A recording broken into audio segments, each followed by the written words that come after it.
Hi hello friends, race recipe YouTube ಚಾನಲ್ಗೆ ಸ್ವಾಗತ ಸುಸ್ವಾಗತ. ನಾ ಮಾಡುವ ರೆಸಿಪಿ ಚೊಂಗೆ ಮಾಡಲು ಒಂದು ಒಂದು ಬಟ್ಲಾಗಷ್ಟು ಮೈದಾ ಹಿಟ್ಟು ತೊಗೊಂಡಿನಿ, ಒಂದು ಬಟ್ಲಾಗಷ್ಟು ಗೋಧಿ ಹಿಟ್ಟು ತೊಗೊಂತೀನಿ. ಅದ್ರಾಗ ಎರಡು ಮಿಕ್ಸ್ ಮಾಡಿ ಒಂದು ಸ್ವಲ್ಪ ಹಾಲು ಹಾಕಿ ಒಂದು ಸ್ವಲ್ಪ ಎಣ್ಣೆ ಹಾಕಿ ನಾದಿರ್ತೀನಿ. ಇವಾಗ ಚೊಂಗೆ ಮಾಡಾಕತ್ತೀನಿ ಫ್ರೆಂಡ್ಸ. ಈ ಚೊಂಗೆ ಹೇಗೆ ಮಾಡೋದು ತೋರಿಸ್ತೀನಿ.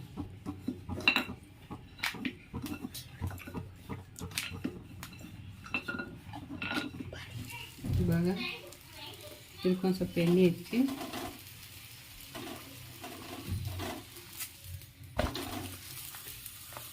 ಈಗೆಲ್ಲ ಹಾಲನ್ನ ನೆನೆಯಿರ್ತೀನಲ್ಲ, ಹಿಟ್ಟು ನಾದಿ ಚೆನ್ನಾಗಿ ನೆನೆದಿದೆ. ಈಗ ಚೊಂಗೆ ಹೆಂಗೆ ನೋಡ್ರಿ ತೋರಿಸ್ತೀನಿ.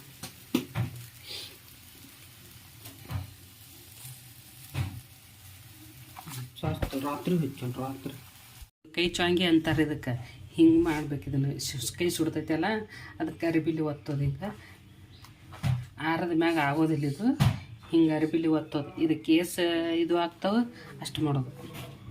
ಇನ್ನೊಂದು ಸ್ವಲ್ಪ ದಿಪ್ಪ ಆಗ್ಬೇಕು. ದಿಪ್ಪ ಆದ್ರೆ ಇವು ಹಳಸ್ತಾವೆ ಜಲ್ದಿ. ಇವು ಬೆಲ್ಲದಾಗ ಹಿಂಗೆ ಬೆಲ್ಲ ಹಾಕ್ತದೆ.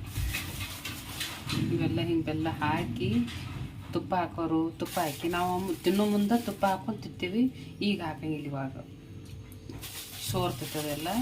ಇದು ಬೆಲ್ಲನ ಜಾಸ್ತಿ ಹಾಕ್ಬೇಕು ಇದಕ್ಕೆ. ಆಮೇಲೆ ಕೊಬ್ಬರಿ ಮತ್ತು ಏಲಕ್ಕಿ ಇದು ತುರಿದು ಇಟ್ಕೊಂಡಿನಿ. ಇದನ್ನು ಈ ಪೌಡ್ರ್ ಹಾಕ್ತಾನೆ ಒಂದು ಸ್ವಲ್ಪ. ಈ ಪೌಡ್ರ್ ಹಾಕಿದ್ಮ್ಯಾಗ ಕಸ್ಕಸಿ ಒಂದು ಸ್ವಲ್ಪ ಹುರಿದು ಇಟ್ಕೊಂಡಿನಿ. ಕಸ್ಕಸಿ ಒಂದು ಸ್ವಲ್ಪ ಹಾಕ್ತಾನೆ. ಸ್ವಲ್ಪ ಹಾಕ್ಬೇಕು, ನಿದ್ದೆ ಬರ್ತೈತಿ ಕಸ್ಕಸಿಗೆ ಫ್ರೆಂಡ್ಸ. ಈಗ ಚೊಂಗೆ ಮಾಡಿ ನೋಡಿ ತಿಂದು ಕಮೆಂಟ್ ಮಾಡಿ, ಲೈಕ್ ಮಾಡಿ, ಶೇರ್ ಮಾಡಿ, ಸಬ್ಸ್ಕ್ರೈಬ್ ಮಾಡಿ, ಬೆಲ್ ಬಟನ್ ಕ್ಲಿಕ್ ಮಾಡಿ.